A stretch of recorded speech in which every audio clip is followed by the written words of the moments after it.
हाँ जी, शुरू करते हाँ। सब तो पहला ਆਪਾਂ ਜਿਹੜੇ ਅੱਖਰ ਦੇ ਭੇਦ ਹੈ, ਵਰਨ ਦੇ ਭੇਦ ਹੈ, ਉਹਨਾਂ ਦੀ ਗੱਲ ਆਪਾਂ ਕਰ ਲਈਏ। ਵਰਨ ਦੇ ਜਿਹੜੇ ਭੇਦ ਦੱਸੇ ਗਏ ਨੇ ਬਈ, 4 ਭੇਦ ਹੁੰਦੇ ਨੇ: ਸਵਰ, ਵਿਅੰਜਨ, ਅਨੁਨਾਸਕ ਤੇ ਦੁੱਤ ਅੱਖਰ। ਦੁੱਤ ਵੀ ਕਹਿੰਦੇ ਨੇ, ਸੰਯੁਕਤ ਵੀ ਕਹਿੰਦੇ ਆ ਬਈ। ਵਰਨ ਦੇ ਭੇਦ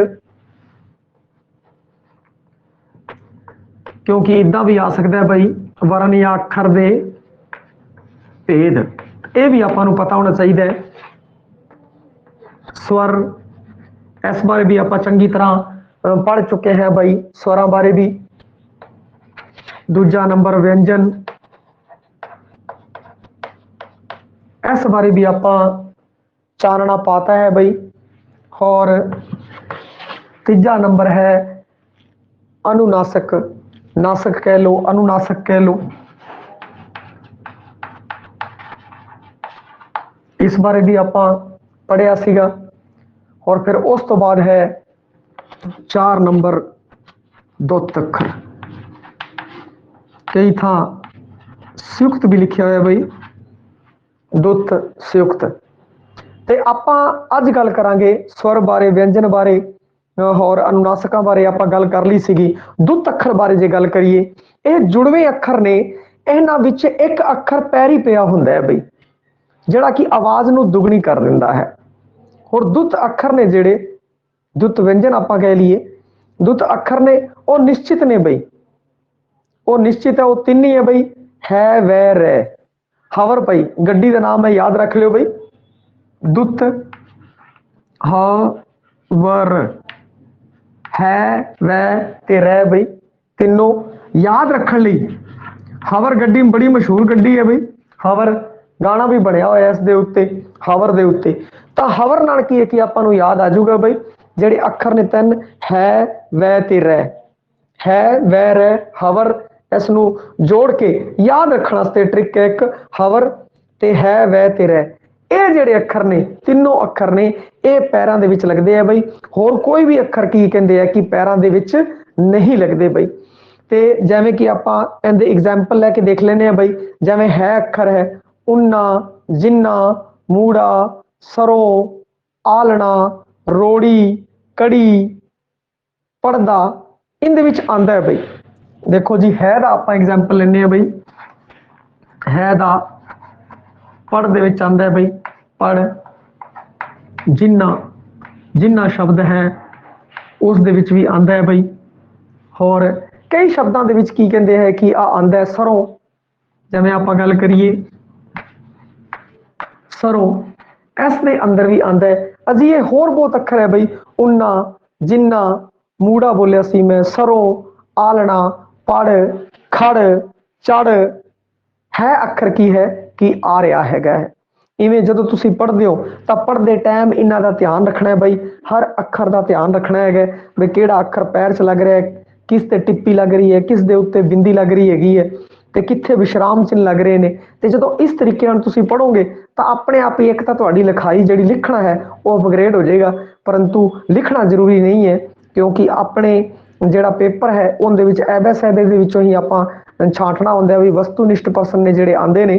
परंतु फिर भी आपां जदों देख के बड़ी गहराई नाल पढ़दे हां तां भाषा दा अपना स्तर है जो भाषा दा वो अपना उच्च पायदा हो जाता है बई। अगला जिहड़ा आपां उदाहरण लईए रै दा बई, रै, रै तो संबंधित अगर आपां गल करिए प्रेम बई, प्रेम शब्द देखो बई, प्रेम दे विच रै लग्या दा हैगा है। प्रोफैसर, प्रोफैसर, इस विच भी की कहते हैं कि हैगा। होर भी शब्द जिवें कृष्ण, प्राइमरी, आलो जी प्राइमरी, कृष्ण आपां लिख दिए, जे कृष्ण लिखिए तो कृष्ण विच भी आएगा बई, कृष्ण लिख लो, क्रिकेट लिख लो, ट्राली, ड्रम, प्रश्न, ग्राउंड, प्रीत, प्रार्थना, प्राप्ति। बड़े अखर ने ते कुछ अखर ने जो इत्थे लिखे गए ने बई। एक चीज तुसीं ध्यान रखनी है, जिहड़ा पैरी पिया होया अखर हुंदा है वो पूरा हुंदा है, पैरी पिया होया अखर है वो पूरा हुंदा है। जिवें कि आ प्रेम नूं आपां देखिए तां पै है जिहड़ा वो अद्धा है, रै जिहड़ा पूरा है बई ਰਹਿ ਕੀ ਹੈ? ਪੂਰਾ ਹੈ। ਥੋੜਾ ਜਿਹਾ ਮੈਂ ਕੋਟ ਕੇ ਤੁਹਾਨੂੰ ਇਹਨਾਂ ਦੱਸਦਾ ਬਈ। ਆ ਦੇਖੋ, ਆ ਕੀ ਰਹਿ ਕੀ ਹੈ? ਪੂਰਾ ਹੈ ਬਈ। ਤੁਹਾਨੂੰ ਹੁਣ ਦਿਖ ਰਿਹਾ ਹੋਵੇਗਾ ਰਹਿ ਕੀ ਹੈ ਕਿ ਪੂਰਾ ਹੈਗਾ ਹੈ। ਰਹਿ ਪੂਰਾ ਹੈ, ਪੈ ਅੱਧਾ ਹੈ ਬਈ। ਪੈ ਅੱਧਾ ਹੈ। ਹੁਣ ਇਸ ਨੂੰ ਐਵੇਂ ਕਰਤਾ ਬਈ, ਔਰ ਲਿਖਣ ਚ ਇਹ ਆ ਅੱਖਰ ਐਵੇਂ ਆਂਦਾ ਹੁੰਦਾ ਬਈ, ਆ ਰਿਹਾ। ਕਿਉਂਕਿ ਮਾਤਰਾ ਹੈ ਜਿਹੜੀ ਅੱਧੇ ਅੱਖਰ ਉੱਤੇ ਥੋੜੀ ਲੱਗ ਸਕਦੀ ਹੈ, ਮਾਤਰਾ ਤਾਂ ਪੂਰਾ ਅੱਖਰ ਉੱਤੇ ਲੱਗੂਗਾ। ਤਾਂ ਪੈਰੀ ਜਿਹੜਾ ਅੱਖਰ ਹੁੰਦਾ ਹੈ ਉਹ ਪੂਰਾ ਅੱਖਰ ਹੁੰਦਾ ਹੈ ਬਈ। ਤਾਂ ਇਸ ਕਾਰਨ ਮਾਤਰਾ ਹੈ ਜਿਹੜੀ ਉਸੇ ਉੱਤੇ ਬੋਲੀ ਜਾਂਦੀ ਹੈ। ਆਪਾਂ ਹੁਣ ਬੋਲ ਕੇ ਦੇਖਦੇ ਹਾਂ ਪ੍ਰੇਮ। ਦੇਖੋ ਮਾਤਰਾ ਪੈ ਦੇ ਉੱਤੇ ਨਹੀਂ ਲੱਗ ਰਹੀ, ਰੇ ਦੇ ਉੱਤੇ ਲੱਗ ਰਹੀ ਹੈ। ਅੱਧਾ ਅੱਖਰ ਤਾਂ ਖੁਦ ਹੀ ਅੱਧਾ ਹੈ, ਉਹਦੇ ਉੱਤੇ ਮਾਤਰਾ ਕਿਵੇਂ ਬੋਲ ਦਾਂਗੇ ਆਪਾਂ? ਨਹੀਂ ਹੋ ਸਕਦੀ। ਪੂਰਨ ਜਿਹੜਾ ਅੱਖਰ ਹੋਵੇਗਾ ਉਸ ਦੇ ਉੱਤੇ ਮਾਤਰਾ ਲੱਗੇਗੀ। ਔਰ ਇਹ ਤੁਹਾਨੂੰ ਗੱਲ ਪਤਾ ਹੀ ਹੋਵੇਗੀ, ਪਰੰਤੂ ਫਿਰ ਮੈਂ ਦੁਹਰਾ ਦਿੰਦਾ ਕਿ ਪੈਰੀ ਜਿਹੜਾ ਅੱਖਰ ਹੁੰਦਾ ਹੈ ਉਹ ਪੂਰਾ ਹੁੰਦਾ ਹੈ ਬਈ। ਇਹ ਅੱਖਰ ਜਿਹੜਾ ਅੱਧਾ ਹੈ ਬਈ। ਤੇ ਇਸ ਕਾਰਨ ਜਿਹੜੇ ਥੱਲੇ ਵਿਅੰਜਨ ਲੱਗਦੇ ਆ, ਹਵਰ ਜਿਹਨੂੰ ਆਪਾਂ ਕਹਿੰਦੇ ਆ ਬਈ, ਹਵਰ ਜਿਸਨੂੰ ਆਪਾਂ ਕਹਿੰਦੇ ਆ, ਉਹ ਪੂਰਨ ਹੁੰਦੇ ਨੇ। ਤੇ ਜਿਸ ਤੇ ਉਹ ਪੈਰ ਦੇ ਵਿੱਚ ਲੱਗਿਆ ਹੋਇਆ, ਜਿਸ ਅੱਖਰ ਦੇ ਪੈਰ, ਜਿਸ ਅੱਖਰ ਦੇ ਪੈਰ ਚੋਂ ਲੱਗਿਆ, ਪੈਰ ਵਾਲਾ ਅੱਖਰ ਜਿਹੜਾ ਹੈ ਉਹ ਤਾਂ ਪੂਰਨ ਹੈ, ਪਰੰਤੂ ਉਤਲਾ ਜਿਹੜਾ ਅੱਖਰ ਹੈ ਅੱਧਾ ਹੈ। ਇਸੇ ਕਾਰਨ ਮਾਤਰਾ ਹੈ ਜਿਹੜੀ ਉਹ ਉਸ ਤੇ ਬੋਲੀ ਜਾਂਦੀ ਹੈ। ਇਸ ਤੋਂ ਆਪਾਂ ਨੂੰ ਪਤਾ ਲੱਗਦਾ ਜਿਵੇਂ ਪੜ ਹੈ ਬਈ, ਪੜ ਜਿੰਨਾ ਹੈ ਪੂਰਾ ਹੈ ਦੇ ਉੱਤੇ ਤਾਂ ਇਹ ਦੇਖੋ ਬਿੰਦੀ ਬੋਲ ਰਹੇ ਪਏ ਸਰੋਂ, ਸਰੋਂ ਹੋ ਦੇ ਉੱਤੇ ਬਿੰਦੀ ਆ ਰਹੀ ਹੈ, ਮਾਤਰਾ ਆ ਰਹੀ ਹੈ ਹੋ ਦੇ ਉੱਤੇ ਬਈ। ਤਾਂ ਇਸ ਤਰੀਕੇ ਨਾਲ ਆਪਾਂ ਨੂੰ ਲੱਗ ਇੱਦਾਂ ਰਿਹਾ, ਪਰੰਤੂ ਮਾਤਰਾ ਥੱਲੇ ਜਿਹੜੇ ਪੈਰੀ ਅੱਖਰ ਹੈ ਉਸ ਦੇ ਉੱਤੇ ਆ ਰਹੀ ਹੈ ਕਿਉਂਕਿ ਉਹ ਪੂਰਨ ਹੈ। ਹੁਣ ਅਗਲਾ ਗੱਲ ਕਰੀਏ ਆਪਾਂ ਵੈ ਬਈ। ਅਗਲਾ ਉਦਾਹਰਣ ਲਈਏ ਵੈ ਤੋਂ ਬਈ। ਵੈ ਦਾ ਕੀ ਹੈ? ਸਵੈ ਸਵਰ ਬਈ। ਇੱਕ ਤਾਂ ਸੀਗਾ ਸਵਰ ਬਈ, ਪਹਿਲਾਂ ਸਵਰ ਐਵੇਂ ਲਿਖਦੇ ਸੀਗੇ, ਫਿਰ ਧੀਰੇ ਧੀਰੇ ਕੀ ਹੋਇਆ ਕਿ ਪੂਰਨ ਸਵਰ ਲਿਖਣ ਲੱਗੇ ਬਈ। ਫਿਰ ਉਸ ਤੋਂ ਬਾਅਦ ਸਵੈ ਜੀਵਨੀ ਬਈ, ਸਵੈ ਸਵੈ ਜੀਵਨੀ।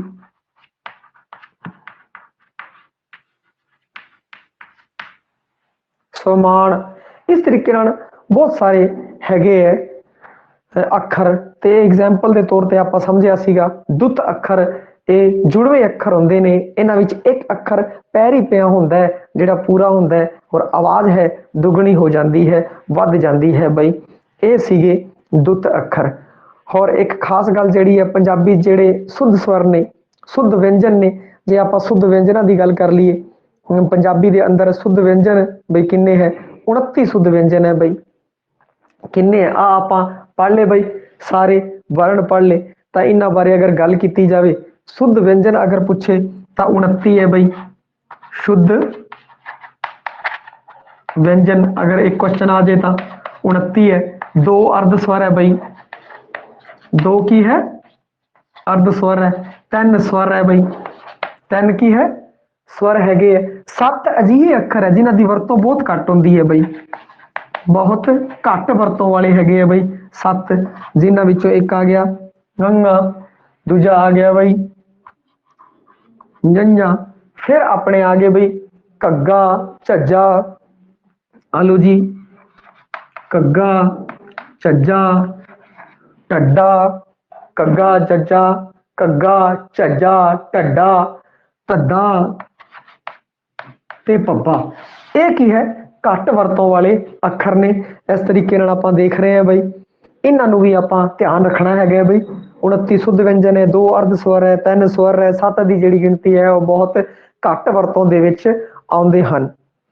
ਇਹ ਸੀਗਾ ਆਪਣਾ ਵਰਣ ਦੇ ਭੇਦ ਦੀ ਆਪਾਂ ਵੰਡ ਕਰ ਲਈ ਸੀ ਬਈ, ਕਿਉਂਕਿ ਕੱਲ ਆਪਾਂ ਪੜ੍ਹਿਆ ਸੀ ਉਸ ਤਰੀਕੇ ਨਾਲ। ਇਸ ਤਰੀਕੇ ਨਾਲ ਹਰ ਪੱਖ ਤੋਂ, ਹਰ ਪੱਖ, ਹਰ ਐਂਗਲ ਹੈ ਜਿਹੜਾ ਆਪਣਾ ਕਲੀਅਰ ਹੋਣਾ ਚਾਹੀਦਾ ਹੈਗਾ, ਤਾਂ ਕਿ ਆਪਾਂ ਨੂੰ ਕਿਸੇ ਪ੍ਰਕਾਰ ਦੀ ਕੋਈ ਦਿੱਕਤ ਹੈ ਉਹ ਨਾ ਆਵੇ ਬਈ। ਹੁਣ ਆਪਾਂ ਗੱਲ ਕਰਾਂਗੇ ਅਖੰਡੀ ਧੁਨੀਆਂ ਦੀ।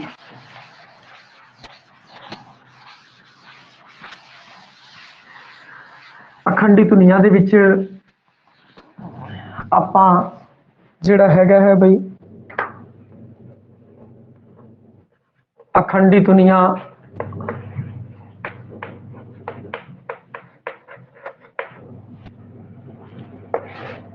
ਅਖੰਡੀ ਧੁਨੀਆਂ ਦੇ ਵਿੱਚ ਬਲ, ਨਾਸਿਕਤਾ ਜਿਹੜੀ ਸੀਗੀ, ਸੁਰ, ਸੁਰ ਲਹਿਰ, ਇਸ ਦੀ ਗੱਲ ਆਪਾਂ ਕੀਤੀ ਸੀ ਬਈ। ਇੱਕ ਇੱਕ ਕਰਕੇ ਇਹਨਾਂ ਉੱਤੇ ਆਪਾਂ ਚਾੜਨਾ ਪਵਾਂਗੇ। ਸਭ ਤੋਂ ਪਹਿਲਾਂ ਅਖੰਡੀ ਧੁਨੀ ਬਈ, ਅਖੰਡੀ ਧੁਨੀਆਂ। ਅਖੰਡੀ ਅੰਦਰ ਅਗਰ ਗੱਲ ਕੀਤੀ ਜਾਵੇ, ਸਭ ਤੋਂ ਪਹਿਲਾਂ ਜਿਹੜਾ ਸ਼ਬਦ ਦਾ ਅਰਥ ਹੈ ਉਸ ਦੇ ਉੱਤੇ ਗੱਲ ਕਰੀਏ, ਐ ਖੰਡੀ ਜਿਸ ਦਾ ਖੰਡੀਕਰਨ ਨਹੀਂ ਹੋ ਸਕਦਾ, ਜਿਹਨੂੰ ਖੰਡਿਤ ਨਹੀਂ ਕੀਤਾ ਜਾ ਸਕਦਾ, ਅੱਗੇ ਨਹੀਂ ਵੰਡਿਆ ਜਾ ਸਕਦਾ। ਜਿਵੇਂ ਇੱਕ ਐਗਜ਼ਾਮਪਲ ਲੈ ਲੈਂਦੇ ਹਾਂ, ਟਿੱਪੀ ਬਈ, ਤੁਸੀਂ ਇਹ ਟਿੱਪੀ ਇਹਦਾ ਕੀ ਖੰਡੀਕਰਨ ਕਰੋਗੇ? ਇਹਦਾ ਕੀ ਖੰਡੀਕਰਨ ਕਰੋਗੇ? ਨਹੀਂ ਹੋ ਸਕਦਾ ਬਈ। ਤੇ ਇਸ ਦਾ ਖੰਡੀਕਰਨ ਨਹੀਂ ਹੋ ਸਕਦਾ। ਔਰ ਇਹ ਹੈ ਅਰਥ ਭੇਦਕ ਹੈਗਾ। ਕੀ ਹੈਗਾ? ਅਰਥ ਭੇਦਕ ਹੈ। ਅਰਥ ਭੇਦਕ ਹੈ, ਅਰਥ ਵਿੱਚ ਭੇਦ ਕਰ ਦਿੰਦਾ ਹੈ ਬਈ। ਜਿਵੇਂ ਇੱਕ ਤਾਂ ਸਰਾਂ ਹੋ ਗਿਆ, ਤਾਂ ਸਰਾਂ ਦਾ ਅਰਥ ਹੀ ਬਦਲ ਗਿਆ। ਤੇ ਇਸ ਤਰੀਕੇ ਨਾਲ ਇਹ ਅਰਥ ਭੇਦ ਕਰਦਾ ਹੈ ਭਾਈ। ਤੇ ਅਖੰਡੀ ਵਿੱਚ ਜੇ ਬਲ ਦੀ ਗੱਲ ਕਰ ਲਈਏ, ਬਲ ਹੈ ਜਿਹੜਾ ਜਿੰਦਾ ਕਿ ਅਦਕ ਹੈ, ਬਲ ਦਾ ਜਿਹੜਾ ਚਿੰਨ੍ਹ ਹੈ ਉਹ ਅਦਕ ਹੈ। ਤੇ ਜਿਵੇਂ ਤੁਸੀਂ ਦੇਖਿਆ ਬਈ, ਗਲੇ ਦੀ ਗੱਲ ਕਰੋ, ਫਿਰ ਗੱਲਾ ਹੈ ਜਿਹੜਾ ਉਹ ਗੱਲੇ ਦੀ ਗੱਲ ਹੋ ਗਈ, ਜਿਸ ਵਿੱਚ ਪੈਸੇ ਪਾਏ ਜਾਂਦੇ ਨੇ ਭਾਈ, ਉਸ ਦੀ।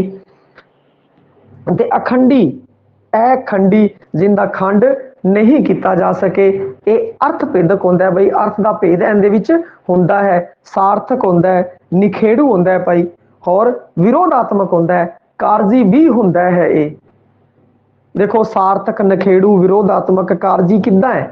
ਇਹ ਸਾਰਥਕ ਹੈ। ਜਿਵੇਂ ਆਪਾਂ ਇੱਕ ਐਗਜ਼ਾਮਪਲ ਲੈਂਦੇ ਹਾਂ ਬਈ, ਗਲਾ ਇਹ ਗਲਾ, ਤਾਂ ਇਹ ਗਲਾ ਹੋ ਗਿਆ ਬਈ, ਗਲਾ ਹੋ ਗਿਆ, ਠੀਕ ਹੈ। ਔਰ ਇਹ ਹੈ ਗੱਲਾ, ਇਹ ਕੀ ਹੈ? ਗੱਲਾ ਬਈ, ਗੱਲਾ ਪੈਸੇ ਪਾਉਣ ਵਾਲਾ ਗੱਲਾ। ਤੇ ਹੁਣ ਆਪਾਂ ਦੇਖ ਰਹੇ ਹਾਂ ਆ ਕੀ ਹੈ? ਸਾਰਥਕ ਹੈਗਾ, ਨਖੇੜੂ ਵੀ ਹੈ, ਦੋਨਾਂ ਵਿੱਚ ਨਖੇੜਾ ਕਰ ਰਿਹਾ ਹੈ, ਇਸ ਕਾਰਨ ਕੀ ਹੈ? ਨਖੇੜੂ ਵੀ ਹੈ। ਵਿਰੋਧਾਤਮਕ, ਵਿਰੋਧ ਵੀ ਪ੍ਰਗਟ ਕਰ ਰਿਹਾ ਹੈ। ਗਲਾ ਅਲੱਗ ਹੈ ਔਰ ਗੱਲਾ ਕੀ ਹੈ? ਉਹ ਅਲੱਗ ਸ਼ਬਦ ਹੈ। ਇਹ ਕੀ ਹੈ ਕਿ ਵਿਰੋਧ ਵੀ ਪ੍ਰਗਟ ਕਰ ਰਿਹਾ ਹੈ ਭਾਈ। ਤਾਂ ਇਸ ਕਾਰਨ ਹੁਣ ਆਪਾਂ ਇੱਕ ਇੱਕ ਕਰਕੇ ਇਹਨਾਂ ਉੱਤੇ ਚਾਨਣਾ ਪਾਉਂਦੇ ਹਾਂ ਬਈ। ਸਭ ਤੋਂ ਪਹਿਲਾਂ ਹੈ ਬਲ ਦੀ ਅਗਰ ਗੱਲ ਕਰੀਏ, ਬਲ ਉਚਾਰ ਸ਼ਕਤੀ ਦੀ ਉਹ ਮਾਤਰਾ ਹੈ ਜਿਸ ਨਾਲ ਕਿਸੇ ਭਾਸ਼ਕ ਇਕਾਈ, ਕੋਈ ਵੀ ਭਾਸ਼ਕ ਇਕਾਈ ਹੋ ਸਕਦੀ ਹੈ ਬਈ, ਉਹ ਧੁਨੀ ਹੋ ਸਕਦੀ ਹੈ, ਸ਼ਬਦ ਹੋ ਸਕਦਾ ਹੈ, ਵਾਕ ਹੋ ਸਕਦਾ ਹੈ, ਉਪਵਾਕ ਹੋ ਸਕਦਾ ਹੈ, ਕੁਝ ਵੀ ਹੋ ਸਕਦਾ ਹੈ। ਪਰੰਤੂ ਜੇ ਗੱਲ ਕਰੀਏ ਉਸ ਦੇ ਵਿੱਚ ਕੀ ਕਹਿੰਦੇ ਹੈ, ਕਿਸੇ ਭਾਸ਼ਕ ਇਕਾਈ ਦੇ ਅੰਦਰ ਉਚਾਰਨ ਭੇਦ ਕਰ ਦਿੰਦਾ ਹੈ ਬਈ। ਇਹ ਕੀ ਕਰਦਾ ਹੈ? ਉਚਾਰਨ ਭੇਦ ਕਰ ਦਿੰਦਾ ਹੈ। ਬਲ ਉਚਾਰ ਸ਼ਕਤੀ ਦੀ ਉਹ ਮਾਤਰਾ ਹੈ ਜਿਸ ਨਾਲ ਕਿਸੇ ਭਾਸ਼ਕ ਇਕਾਈ, ਕੋਈ ਵੀ ਭਾਸ਼ਕ ਇਕਾਈ ਹੋ ਸਕਦੀ ਹੈ, ਧੁਨੀ, ਉਚਾਰਖੰਡ, ਸ਼ਬਦ, ਵਾਕਾਂਸ਼ ਦਾ ਉਚਾਰਨ ਕੀਤਾ ਜਾਂਦਾ ਹੈ, ਜੋ ਸਾਹ ਦੀ ਹਵਾ ਨੂੰ ਤੀਬਰਤਾ ਦੇ ਉਚਾਰਕ ਅੰਗਾਂ ਦੀ ਦ੍ਰਿੜਤਾ ਤੇ ਨਿਰਭਰ ਕਰਦੀ ਹੈ। ਤੀਬਰਤਾ ਤੇ ਉਚਾਰਨ ਅੰਗ ਦੀ ਜਿਹੜੀ ਦ੍ਰਿੜਤਾ ਹੈ ਉਸ ਤੇ ਆ ਨਿਰਭਰ ਕਰਦੀ ਹੈ ਭਾਈ। ਔਰ ਇਹ ਨਖੇੜੂ ਹੁੰਦਾ ਹੈ, ਨਖੇੜੂ ਵੀ ਹੁੰਦਾ ਹੈ, ਅਰਥ ਭੇਦਕ ਹੁੰਦਾ ਹੈ, ਕਾਰਜੀ ਵੀ ਹੁੰਦਾ ਹੈ। ਤੇ ਇਹ ਬਲ ਹੈ ਬਈ। ਔਰ ਜੇ ਅਖੰਡੀ ਧੁਨੀਗ੍ਰਾਮ ਅੰਦਰ ਬਲ ਦੀ ਅਗਰ ਗੱਲ ਕੀਤੀ ਜਾਵੇ, ਇਸ ਲਈ ਜਿਵੇਂ ਆਪਾਂ ਚਿੰਨ੍ਹ ਵਰਤਿਆ ਹੈ, ਅਦਕ ਹੈ ਜਿਹੜਾ, ਇਹ ਲਗਾਖਰ ਵੀ ਹੁੰਦਾ ਹੈ ਬਈ, ਕਿਉਂਕਿ ਲਗਾ ਦੇ ਨਾਲ ਲੱਗਦਾ ਹੈ, ਲਗਾਖਰ ਹੈ। ਜਦੋਂ ਆਪਾਂ ਲਗਾਖਰ ਦੀ ਗੱਲ ਕਰਾਂਗੇ, ਬਿੰਦੀ, ਟਿੱਪੀ, ਅਦਕ ਦੀ ਗੱਲ ਕਰਾਂਗੇ, ਉਦੋਂ ਕੀ ਕਹਿੰਦੇ ਹੈ ਕਿ ਇਸ ਬਾਰੇ ਆਪਾਂ ਚੰਗੀ ਤਰ੍ਹਾਂ ਸਮਝਾਂਗੇ ਬਈ। ਤੇ ਹੁਣ ਵੀ ਕੀ ਕਹਿੰਦੇ ਹੈ ਕਿ ਇਸ ਨੂੰ ਆਪਾਂ ਸਮਝਣਾ ਹੈ, ਬਲ ਦਾ ਜਿਹੜਾ ਅਦਕ ਹੈ ਉਹ ਯੂਜ ਕੀਤਾ ਜਾਂਦਾ ਹੈ ਬਈ, ਵਰਤੋਂ ਹੈ ਉਹਦੀ ਕੀਤੀ ਜਾਂਦੀ ਹੈ। ਤੇ ਇੱਥੇ ਹੁਣ ਗੱਲ ਕਰੀਏ ਬਲ, ਦੇਖੋ ਗਲਾ ਤੇ ਗੱਲਾ ਆਪਾਂ ਲਿੱਤਾ, ਐਵੇਂ ਤਲਾ ਲਿੱਤਾ ਬਈ, ਤਲਾ ਲਿਆਓ ਪਕੌੜੇ, ਤਲਾ ਲਿਆਓ ਪਕੌੜੇ, ਤਲਾ ਲਿਆਓ ਬਈ। ਔਰ ਫਿਰ ਤੱਲਾ ਲਿਖਤਾ, ਫਿਰ ਕੀ ਲਿਖਤਾ? ਤੱਲਾ ਲਿਖਤਾ ਬਈ, ਤੱਲਾ ਲਿਖਤਾ। ਹੁਣ ਤਲਾ ਕੀ ਹੈ? ਜੁੱਤੀ ਦਾ ਤਲਾ ਆ ਗਿਆ ਬਈ, ਜੁੱਤੀ ਦਾ ਤਲਾ ਆ ਗਿਆ। ਇਹ ਬਲ ਲੱਗ ਰਿਹਾ ਹੈ, ਇਹ ਕੀ ਲੱਗ ਰਿਹਾ ਹੈ? ਬਲ ਲੱਗ ਰਿਹਾ ਹੈ। ਔਰ ਇਸ ਦਾ ਨਿਸ਼ਾਨ ਕੀ ਹੈ? ਅਦਕ ਹੈ ਬਈ, ਅਦਕ। ਔਰ ਅਦਕ ਦੀ ਖਾਸੀਅਤ ਕੀ ਹੁੰਦੀ ਹੈ? ਅਦਕ ਦੀ ਇਹ ਖਾਸੀਅਤ ਹੁੰਦੀ ਹੈ ਕਿ ਜਿਸ ਅੱਖਰ ਤੇ ਦਾਬ ਦਿੱਤਾ ਜਾਵੇ ਉਸ ਤੋਂ ਪਹਿਲਾਂ ਲੱਗਦਾ ਹੈ, ਜਿਸ ਅੱਖਰ ਤੇ ਦਾਬ ਦਿੱਤਾ ਜਾਵੇ ਉਸ ਤੋਂ ਪਹਿਲਾਂ ਲੱਗੇਗਾ, ਔਰ ਅਗਲਾ ਅੱਖਰ ਹੈ ਉਹ ਡੇਢਾ ਹੋ ਜਾਵੇਗਾ ਬਈ, ਉਹਦਾ ਜਿਵੇਂ ਡੇਢਾ ਹੋ ਜਾਵੇਗਾ। ਜਿਵੇਂ ਬੱਚਾ ਸ਼ਬਦ ਲੈਂਦੇ ਹਾਂ, ਕਿ ਹਿੰਦੀ ਦਾ ਸ਼ਬਦ ਜਿਵੇਂ ਬੱਚਾ ਸ਼ਬਦ ਹੈ ਬਈ, ਉਹ ਲੈਂਦੇ ਹਾਂ ਆਪਾਂ। ਹਿੰਦੀ ਵਿੱਚ ਆਪਾਂ ਨੂੰ ਆਦਤ ਹੈ ਲਿਖਣ ਦੀ, ਜਿਵੇਂ ਆਪਾਂ ਬੱਚਾ ਲਿਖਦੇ ਹਾਂ ਬਈ ਹਿੰਦੀ ਦੇ ਅੰਦਰ, ਐਵੇਂ ਬੱਚਾ ਲਿਖਦੇ ਆ ਨਾ। ਪਰੰਤੂ ਪੰਜਾਬੀ 'ਚ ਅੱਧੇ ਨਾਮ ਦੀ ਕੋਈ ਚੀਜ਼ ਨਹੀਂ ਹੈ, ਪੰਜਾਬੀ 'ਚ ਅੱਧੇ ਨਾਮ ਦੀ ਕੋਈ ਚੀਜ਼ ਨਹੀਂ ਹੈ। ਉਹਦੀ ਜਗ੍ਹਾ ਬਲ ਕੰਮ ਕਰਦਾ ਹੈ, ਬਲ ਦਾ ਚਿੰਨ੍ਹ ਹੈ ਜਿਹੜਾ ਉਹ ਕੰਮ ਕਰਦਾ ਹੈ, ਅਦਕ ਕੰਮ ਕਰਦਾ ਹੈਗਾ ਬਈ। ਤੇ ਇਸ ਵਿੱਚ ਕੀ ਹੋ ਜਾਏਗਾ? ਪੰਜਾਬੀ 'ਚ ਕੀ ਹੋ ਜਾਏਗਾ? ਬੱਚਾ ਹੋ ਜਾਏਗਾ। ਕੀ ਹੋ ਜਾਏਗਾ? ਬੱਚਾ ਹੋ ਜਾਏਗਾ, ਕਿਉਂਕਿ ਪੰਜਾਬੀ 'ਚ ਅੱਧੇ ਨਾਮ ਦਾ ਕੋਈ ਵਰਣ, ਵਿਅੰਜਨ, ਸਵਰ ਕੁਛ ਵੀ ਨਹੀਂ ਹੈ ਬਈ। ਜਿਹੜਾ ਹੈਗਾ ਪੂਰਨ ਹੈ। ਹੁਣ ਇਹ ਇੱਥੇ ਲਾਤਾ ਅਦਕ, ਅਦਕ ਇੱਥੇ ਲਾਣ ਦਾ ਮਤਲਬ ਇਹ ਹੋ ਗਿਆ ਕਿ ਇਸ ਅੱਖਰ ਦੇ ਉੱਤੇ ਦਾਬ ਆਵੇਗਾ, ਔਰ ਜਿਹੜਾ ਕੀ ਕਹਿੰਦੇ ਹੈ ਕਿ ਆ ਅੱਖਰ ਹੈ, ਜਿਹੜਾ ਆ ਅੱਖਰ ਹੈ ਡੇਢਾ ਹੋ ਜਾਏਗਾ, ਔਰ ਜਿਹੜਾ ਅੱਖਰ ਡੇਢਾ ਹੁੰਦਾ ਹੈ ਉਸ ਤੋਂ ਪਹਿਲੇ ਦੇ ਉੱਤੇ ਅਦਕ ਹੈ ਜੋ ਉਹ ਲੱਗਦਾ ਹੈ ਬਈ। ਹੁਣ ਆਪਾਂ ਗੱਲ ਕਰੀਏ ਬਲ ਦੀ, ਬਲ ਦੀ ਅਗਲ ਗੱਲ ਕਰੀਏ, ਪਹਿਲਾਂ ਤਾਂ ਅਦਕ ਨਾਲ ਆਪਾਂ ਨੂੰ ਸਮਝਿਆ, ਹੁਣ ਆਪਾਂ ਨੂੰ ਬਲ ਦੇ ਬਾਰੇ ਸਮਝਣਾ ਪਵੇਗਾ ਬਈ, ਬਲ ਦੇ ਬਾਰੇ ਸਮਝਣਾ ਪਵੇਗਾ ਬਈ। ਬਲ ਅਦਕ ਰਾਹੀਂ ਸਮਝ ਲਿਆ। ਹੁਣ ਇੱਕ ਆਪਾਂ ਗੱਲ ਕਰਦੇ ਹਾਂ ਜਿਵੇਂ ਮੈਂ ਘਰ ਜਾਵਾਂਗਾ, ਆਪਾਂ ਇੱਕ ਸਿੰਪਲ ਤਾਂ ਬੋਲਦੇ ਹਾਂ ਮੈਂ ਘਰ ਜਾਵਾਂਗਾ, ਪਰ ਹੁਣ ਆਪਾਂ ਬਲ ਦੇ ਦਿੰਦੇ। ਦੇਖੋ ਬਲ ਦਾ ਕਮਾਲ ਦੇਖੋ, ਜਿਵੇਂ ਕੋਈ ਆਪਾਂ ਨੂੰ ਕੋਈ ਚਲਾ ਜਾ ਜਾਂ ਕੁਝ ਵੀ, ਫਿਰ ਆਪਾਂ ਮੈਂ ਘਰ ਜਾਵਾਂਗਾ, ਮੈਂ ਘਰ ਜਾਵਾਂਗਾ, ਆਪਾਂ ਐਵੇਂ ਬੋਲਦੇ ਹਾਂ, ਮੈਂ ਦੇ ਉੱਤੇ ਕੀ ਹੈ ਬਲ ਦੇਤਾ, ਮੈਂ ਘਰ ਜਾਵਾਂਗਾ, ਤੇ ਉਸ ਨਾਲ ਕੀ ਹੋਏਗਾ ਬਈ ਮੈਂ ਘਰ ਨਹੀਂ ਜਾਂਦਾ, ਹੁਣ ਮੈਂ ਘਰ ਨਹੀਂ ਜਾਂਦਾ। ਇਹ ਜਿਹੜੀ ਗੱਲ ਹੈ ਉਹ ਸਮਝਣ ਵਾਲੀ ਹੈ ਬਈ, ਇਹ ਬਲ ਦੀ ਹੈ, ਕਮਾਲ ਹੈਗਾ ਬਲ ਦਾ। ਔਰ ਜੇ ਆਪਾਂ ਆਪਣੇ ਪੱਧਰ ਤੇ ਦੇਖ ਲਈਏ, ਕਿਉਂਕਿ ਇਹ ਸਵਾਲ ਤਾਂ ਆ ਨਹੀਂ ਸਕੇਗਾ ਨਾ, ਮੈਂ ਘਰ ਜਾਵਾਂਗਾ, ਤੂੰ ਕੀ ਕਰਦਾ ਹੈ, ਮਤਲਬ ਇਹ ਕੀ ਹੈ, ਤੂੰ ਦੇ ਉੱਤੇ ਬਲ ਦੇਤਾ, ਤੂੰ ਕੀ ਕਰਦਾ।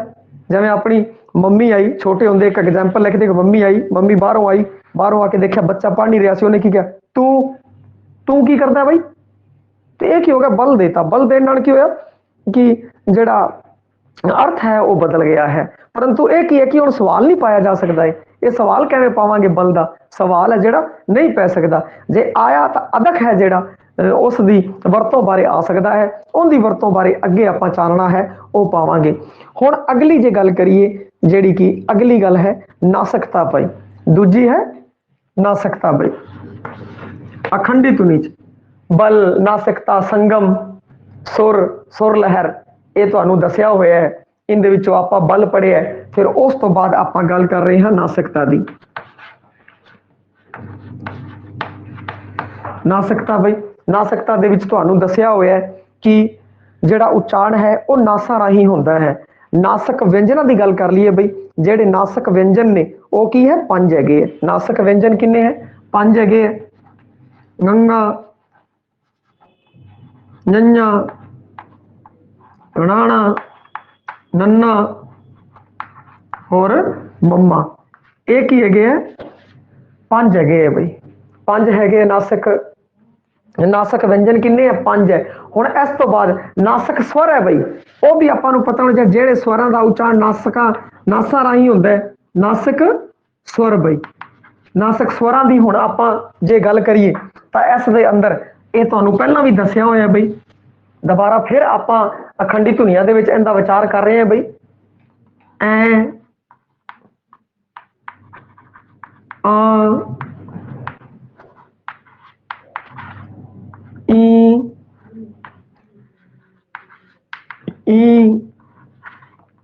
ਊ,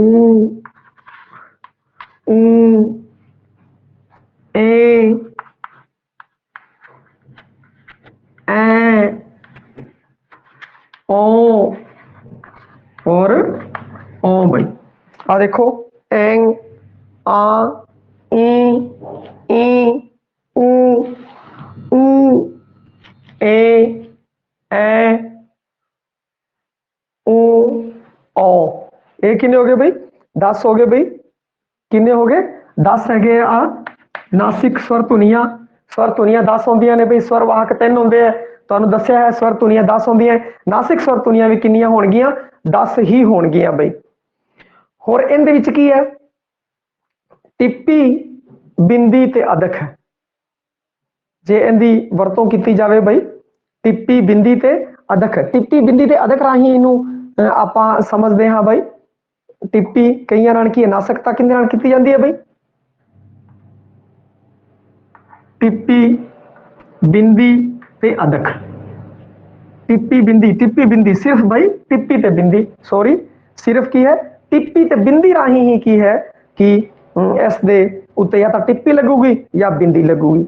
ਤਾਂ ਟਿੱਪੀ ਕਿੱਥੇ ਲੱਗਦੀ ਹੈ, ਟਿੱਪੀ ਕਿੱਥੇ ਲੱਗਦੀ ਹੈ, ਮੁਕਤਾ, ਸਿਹਾਰੀ, ਔਂਕੜ, ਦਲੈਂਕੜ, ਇਹਦੇ ਨਾਲ ਕੀ ਲੱਗਦੀ ਹੈ ਟਿੱਪੀ, ਔਰ ਬਾਕੀਆਂ ਨਾਲ ਕੀ ਲੱਗਦਾ ਹੈ, ਅਦਕ ਲੱਗਦਾ ਹੈ ਬਈ।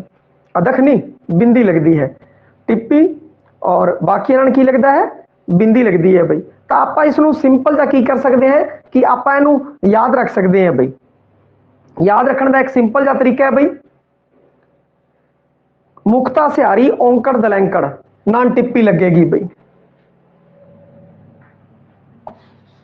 ਲਓ ਜੀ, ਟਿੱਪੀ किस नाल लगेगी? मुक्ता सियारी औंकड़ ते दलैंकड़ इस नाल तां लगेगी टिप्पी। ते बाकियां नाल की लगूगी बई? बाकियां नाल लगूगी बिंदी। बाकियां नाल की लगूगी बिंदी। हुण तुसीं एक ही चीज़ याद कर लियो बई, सिर्फ आ याद कर लियो कि टिप्पी किस नाल लगदी है बई? मुक्ता सियारी औंकड़ दलैंकड़ नाल टिप्पी लगदी है और बाकियां नाल की लगदी है? बिंदी लगदी है। ते हुण किहड़े किहड़े रह गए बई? मुक्ता आ गया, हुण रह गया कन्ना बई, कन्ना, बिहारी, लां, दलां, होड़ा ते कनोड़ा। होड़ा ते कनोड़ा ये बई 6 है बई। 1 2 3 4 5 6 6 नाल तां की लगदी है बई?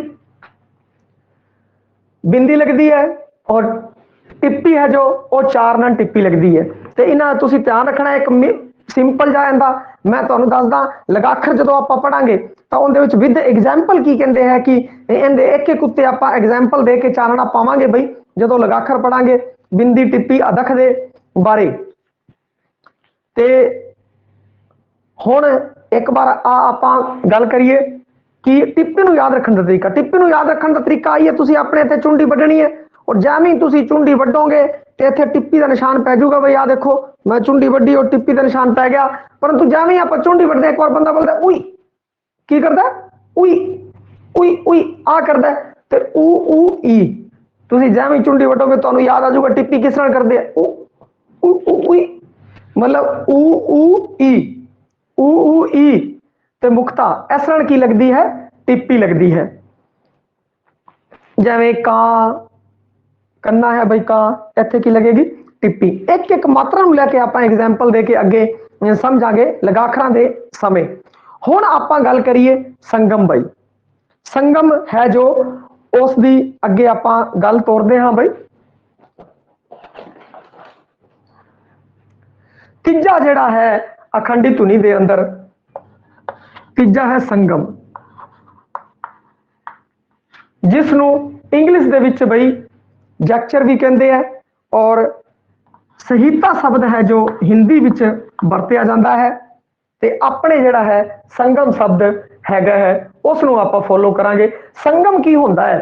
संगम हुंदा है बोली दे निरंतर जिहड़ी धारा है, बोली दी निरंतर धारा दे विच जो टोट है, निरंतर धारा दे अंदर जो टोट है वो की है? संगम है। निरंतर धारा दे अंदर बोली दी निरंतर धारा अंदर जो टोट है उसनूं की कहंदे हैं? संगम कहंदे हैं बई। और इनके दो चिन्ह ने, इनके की है? दो चिन्ह है बई। इनके चिन्ह वेखो बई, चिन्ह दो है, एक तो प्लस का निशान है, एक तो है प्लस का निशान और दूजा है बराबर के निशान नूं ऐ कटिया गया बई संगम। और बड़ा ही सिंपल है इहदे विच, जिवें कटोरे हेठा रख दे, कटोरे हेठा रख दे। एक आप कहिए बई कटोरे हेठा रख दे, एक कहिए कटोरे हेठा रख दे। देखो बई कोई भी चीज अपने आई ते आपां कोई भी चीज कोई आ रही है तो आपां उहनूं क्या कटोरा लेके आया ते आपां क्या बई कटोरा कटोरे हेठा रख दे। फिर कटोरे हेठा रख दे इसनूं आपां नूं समझना पवेगा जो संगम का की कहते हैं बहुत ज्यादा। जिवें इस तो एक होर एग्जाम्पल लैणे पहला फिर अस एग्जाम्पल देवांगे। रोको ना जाण दिओ, आलो जी रोको, इत्थे आपां निशान लाता रोको ना जाण दिओ। ठीक है भाई, रोको ना जाण दिओ। हुण भाई रोक लो ना जाण दिओ। इत्थे की है देखो रोको ना जाण दिओ मतलब रोक लो जान नहीं देना। हुण इत्थे रोको ना जान दिओ भाई की है जान दिओ। रोको ना जान दो। हुण की है भी जान दो जान दो जान दो। इसी तरीके नाल आपां सी कटोरा, कटोरे तो बाद रुक गए, हेठा रख दे, कटोरा हेठा रख दे बई। और फिर अगली कीती, कटोरे हेठा रख दे बई। हुण कटोरा थले रख दे, हुण गया कटोरा की है थले रख दे। और फिर जे कटोरे हेठा रख दे, मतलब कटोरे दे थले कोई चीज रख दे बई। ते जिथे ही आप रुकते हैं उत्थे फिर की है कि गल बदल जाती है, सारा अर्थ है बदल जाता है। जिवें नवल, इत्थे आप रुक गए, नवल किथे है कृपाल। देखो जी आ एग्जाम्पल लेने हैं, आ रहा जी नवल, इत्थे आपां निशान लाता, मतलब इत्थे रुकना है। नवल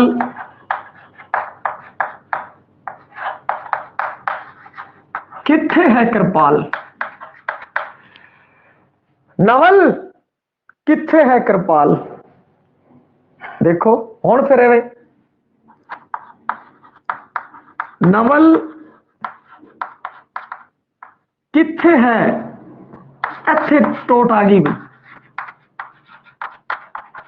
कृपाल। नवल किथे है कृपाल, हुण देखो बदल गया।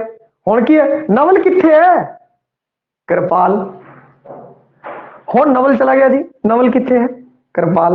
ते कहण दा भाव कि जिथे भी आपां रुकदे हैं, बोली दे निरंतर धारा दे अंदर जो टोट आंदा है बई, जो टोट आंदा है वो की हुंदा है, संगम हुंदा है।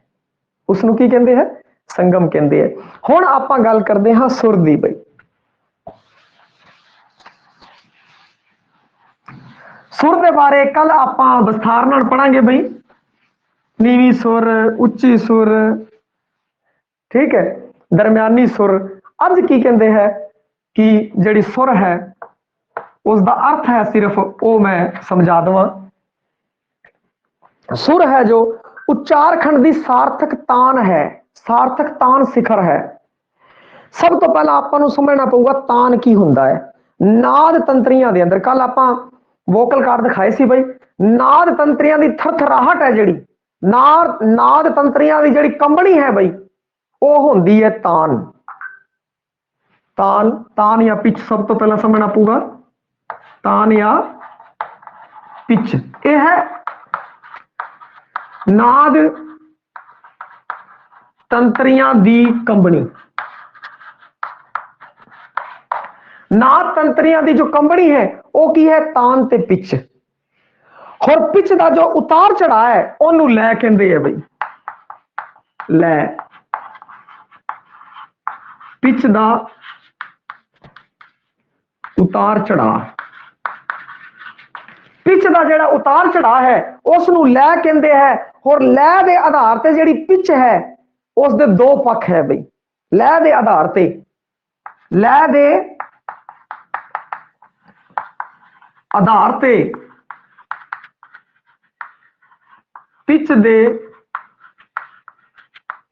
दो पक्ष है बई। केड़े, पहला है सुर। जे भाषाई कार्य शब्द की पद्धर ते है ता है सुर, और जे भाषाई कार्य वाक की पद्धर ते है ता है सुर लहर। सुर बई हुण देखो सुर जे भाषाई कार्य है जिहड़ा शब्द की पद्धर ते है, शब्द की पद्धर ते है ता है सुर। और फिर सुर लहर, इनोटेशन, अनुतान। और जे भाषाई कार्य है जिहड़ा वाक की पद्धर ते है बई, वाक दी पद्धर ते है ता की है, सुर लहर है बई, ता है सुर लहर। देखो सुर सब तो पहला की तान पिच, इनू समझना पवेगा। नाद तंत्रियां दी जिहड़ी कंबनी है बई उसनू तान कहंदे हैं। और जिहड़ा पिच का उतार चढ़ाव है, तान या पिच का जिहड़ा उतार चढ़ाव है वो लै है। और लै दे आधार ते पिच दे दो पक्ष ने बई। और जे की कहंदे भाषाई कार्य शब्द की पद्धर ते हो रहा है ता है सुर। और जे भाषाई कारज वाक दी पद्धर ते हो रहा है ਤਾਂ ਕੀ ਹੈ ਸੁਰ ਲਹਿਰ ਹੈ, ਤਾਂ ਹੈ ਸੁਰ ਲਹਿਰ। ਤੇ ਸੁਰ ਦੇ ਬਾਰੇ ਕਿਉਂਕਿ ਇਸ ਕਾਫੀ ਵਿਸਤਾਰ ਦੇ ਵਿੱਚ ਆਪਾਂ ਨੂੰ ਪੜ੍ਹਨਾ ਪਵੇਗਾ ਸੁਰ ਦੇ ਬਾਰੇ ਆਪਾਂ ਹੈ ਉਹ ਕੱਲ ਪੜਾਂਗੇ। ਹੁਣ ਆਪਾਂ ਅਗਲੇ ਪੜਾਅ ਦੀ ਤਰਫ ਚੱਲਦੇ ਹਾਂ, ਸੁਰ ਲਹਿਰ। ਜੇ ਪਿਚ ਦਾ ਉਤਾਰ ਚੜਾ, ਜਿਹੜਾ ਪਿਚ ਹੈ ਤਾਨ ਹੈ, ਜਿਹੜੀ ਪਿਚ ਹੈ ਤਾਨ ਹੈ ਟੋਨ ਹੈ, ਉਸ ਦਾ ਉਤਾਰ ਚੜਾ ਜੇ ਸ਼ਬਦ ਤੋਂ ਵਡੇਰੀ ਇਕਾਈ, ਸ਼ਬਦ ਤੋਂ ਵੱਡੀ ਇਕਾਈ ਤੇ ਹੁੰਦਾ ਪਿਆ, ਵਾਕਾਂਸ਼ ਤੇ ਹੋ ਜੇ, ਉਪਵਾਕ ਤੇ ਹੋ ਜੇ ਜਾਂ ਵਾਕ ਤੇ ਹੋ ਜੇ, ਤਾਂ ਉਸ ਨੂੰ ਸੁਰ ਲਹਿਰ ਕਹਿੰਦੇ ਆ ਬਈ। ਸੁਰ ਲਹਿਰ ਦਾ ਐਗਜ਼ਾਮਪਲ ਜਿਵੇਂ ਆਪਾਂ ਪੁੱਛੀਏ, ਇੱਕ ਬਿਆਨ ਜਾਂ ਦੇ ਦਈਏ ਸਿੰਪਲ, ਬੱਚਾ ਘਰ ਚਲਾ ਗਿਆ, ਬੱਚਾ ਘਰ ਚਲਾ ਗਿਆ ਬਈ। ਇਸ ਚੀਜ਼ ਨੂੰ ਆਪਾਂ ਨੂੰ ਸਮਝਣਾ ਪਵੇਗਾ ਬਈ।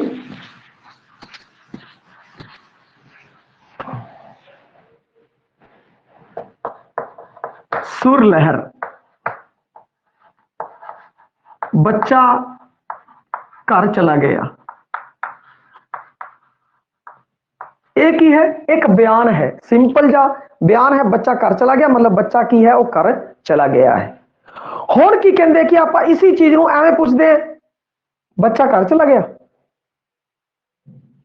ਜਿਵੇਂ ਮੈਂ ਮਾਸਟਰ ਹੈ ਕਲਾਸ ਦੇ ਅੰਦਰ ਵੜਿਆ ਔਰ ਜਾ ਕੇ ਮੈਂ ਪੁੱਛ ਲਿਆ ਨਵਲ ਘਰ ਚਲਾ ਗਿਆ। ਹੁਣ ਇਹ ਕੀ ਹੋ ਗਿਆ? ਇਹ ਹੁੰਗਾਰੇ ਦੀ ਮੰਗ ਕਰਦਾ ਹੈ। ਅੱਗੋਂ ਬੱਚੇ ਜਵਾਕ ਕਹਿਣਗੇ ਹਾਂਜੀ। ਤੇ ਇਸੀ ਜਦੋਂ ਇਹ ਸੁਰ ਲਹਿਰ ਦਾ ਕੰਮ ਹੈ, ਦੇਖੋ ਸੁਰ ਲਹਿਰ ਕਿਵੇਂ ਅਰਥ ਬਦਲ ਦਿੰਦੀ ਹੈ। ਬੱਚਾ ਘਰ ਚਲਾ ਗਿਆ ਮਤਲਬ ਕਹਿਣ ਦਾ ਭਾਵ ਕਿ ਉੱਤਰ ਹੈ ਬੱਚਾ ਘਰ ਜਾ ਚੁੱਕਿਆ ਹੈ। ਪਰੰਤੂ ਜੇ ਆਹੀ ਗੱਲ ਐਵੇਂ ਕਹੀ ਜਾਵੇ ਬੱਚਾ ਘਰ ਚਲਾ ਗਿਆ, ਮਤਲਬ ਇੱਕ ਕੁਐਸਚਨ ਹੈ, ਅਗਲਾ ਬੰਦਾ ਬੋਲੂਗਾ ਹਾਂਜੀ ਹਾਂਜੀ ਉਹ ਘਰੇ ਚਲਾ ਗਿਆ। ਫਿਰ ਅਗਲਾ ਦੁਬਾਰਾ ਜਿਹੜਾ ਦੂਜਾ ਸੀਗਾ ਬੱਚਾ ਘਰ ਚਲਾ ਗਿਆ, ਇਹ ਕੀ ਹੈ ਕਿ ਕੁਐਸਚਨ ਹੋ ਗਿਆ। ਅਗਲੇ ਕਹਿਣਗੇ ਹਾਂ ਇਹ ਹੁੰਗਾਰੇ ਦੀ ਮੰਗ ਕਰਦਾ ਹੈ, ਆਹ ਬਿਆਨ ਹੈ ਜੀ,